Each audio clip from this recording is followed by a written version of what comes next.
اللہ تعالیٰ سے پوچھ کے آؤ میرے بعد میری امت کے ساتھ کیا کریں۔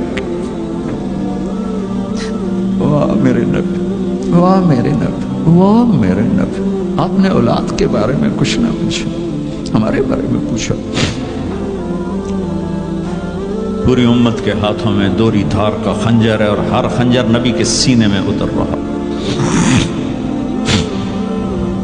موت کا فرشتہ کھڑا رہا، جبریل واپس گیا، وہاں سے پیغام آیا، میرے حبیب آپ کی امت کو اکیلا نہیں چھوڑوں گا۔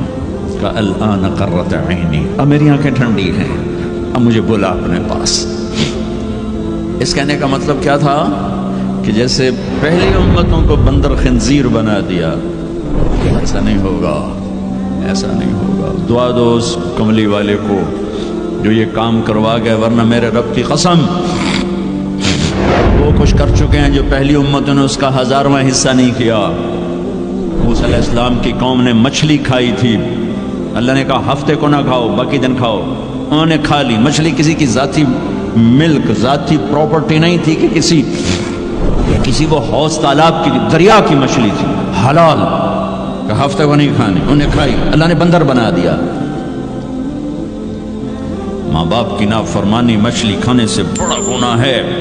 جاؤ دنیا میں پھرو، ماؤں کا حال پوچھو کہ اولاد کے ہاتھوں کس طرح تنگ ہیں۔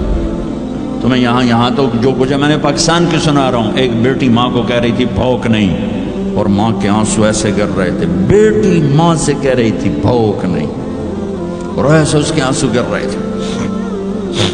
میرے سے پوچھا گیا یا رسول اللہ قیامت کب آئے گی؟ آپ نے کہا اللہ کو پتہ۔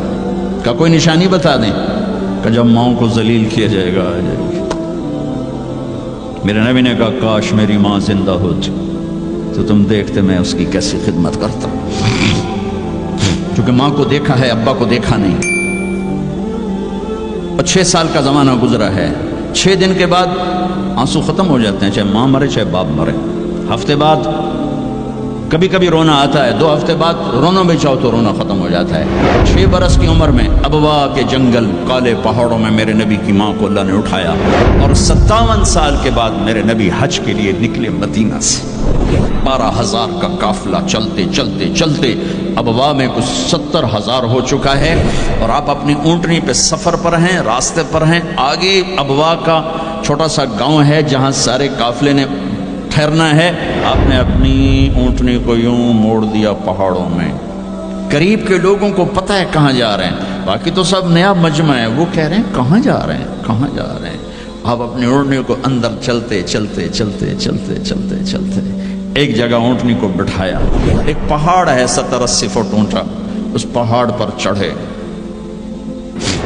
ایسے ہی چوکور سا میدان ہے، باقی سارے پہاڑ یوں ہیں۔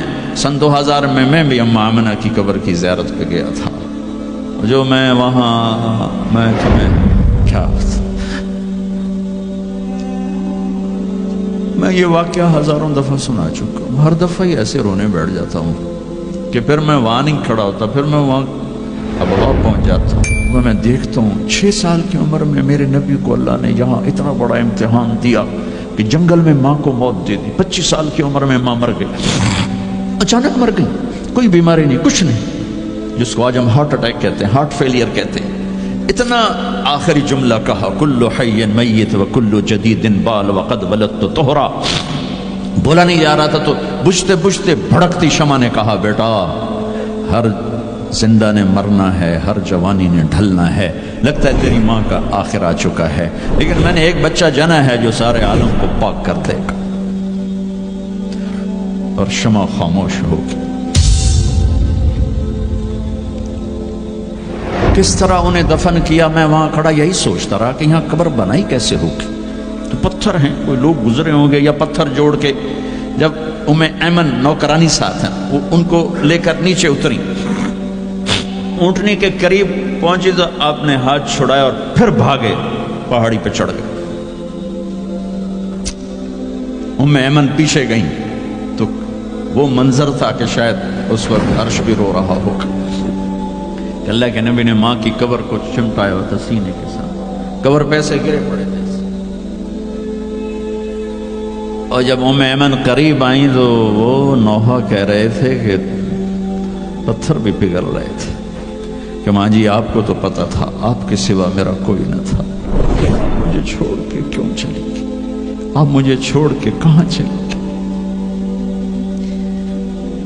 ام ایمن نے اٹھانا چاہا، انکار کر دے گا، میں نہیں جاتا، میں نہیں ماں کو چھوڑ کے جاتا۔ کھینچ کے لے گئی، گھسٹتا ہوا بچہ پہاڑ سے اتارا۔ 2 دن روتے روتے مکے کا سفر ہے، پھر کھانا بھی بند ہو گیا، پینا بھی بند ہو گیا، سوائے زمزم کے چند گھونٹ پانی کے سارا دن نہ کھاتے تھے نہ پیتے تھے، اکیلے بیٹھے رہتے، نہ ماں نہ باپ نہ بھائی نہ بہن۔ اللہ